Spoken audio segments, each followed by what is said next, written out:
पवित्र बाइबल इब्रानियों 3 अध्याय। यीशु मूसा से श्रेष्ठ। इसलिए हे पवित्र भाइयों, तुम जो स्वर्गीय बुलाहट में भागी हो, उस प्रेरित और महायाजक यीशु पर, जिसे हम अंगीकार करते हैं, ध्यान करो। वह अपने नियुक्त करने वाले के लिए विश्वास योग्य था, जैसा मूसा भी परमेश्वर के सारे घर में था, क्योंकि यीशु मूसा से इतना बढ़कर महिमा के योग्य समझा गया है, जितना कि घर का बनाने वाला घर से बढ़कर आदर रखता है, क्योंकि हर एक घर का कोई न कोई बनाने वाला होता है, पर जिसने सब कुछ बनाया वह परमेश्वर है। मूसा तो परमेश्वर के सारे घर में सेवक के समान विश्वास योग्य रहा, कि जिन बातों का वर्णन होने वाला था उनकी गवाही दे, परंतु मसीह पुत्र के समान परमेश्वर के घर का अधिकारी है, और उसका घर हम हैं, यदि हम साहस पर और अपनी आशा के घमंड पर अंत तक दृढ़ता से स्थिर रहे। अविश्वास के प्रति चेतावनी।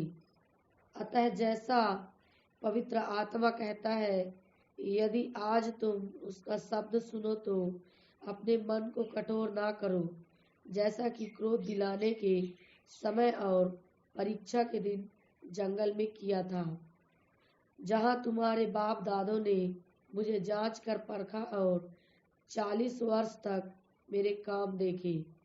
इस कारण मैं उस समय के लोगों से क्रोधित रहा और कहा, इनके मन सदा भटकते रहते हैं और इन्होंने मेरे मार्गों को नहीं पहचाना।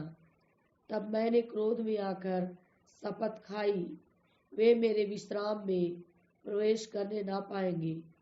हे भाइयों, चौकस रहो कि तुम में ऐसा बुरा और अविश्वासी मन ना हो, जो तुम्हें जीवते परमेश्वर से दूर हटा ले जाए।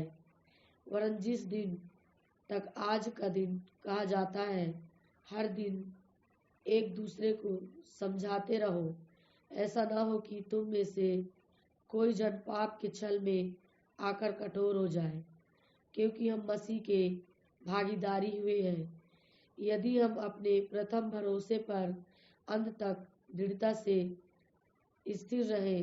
जैसा कहा जाता है, यदि आज तुम उसका शब्द सुनो तो अपने मनों को कठोर ना करो, जैसा कि क्रोध दिलाने के समय किया था।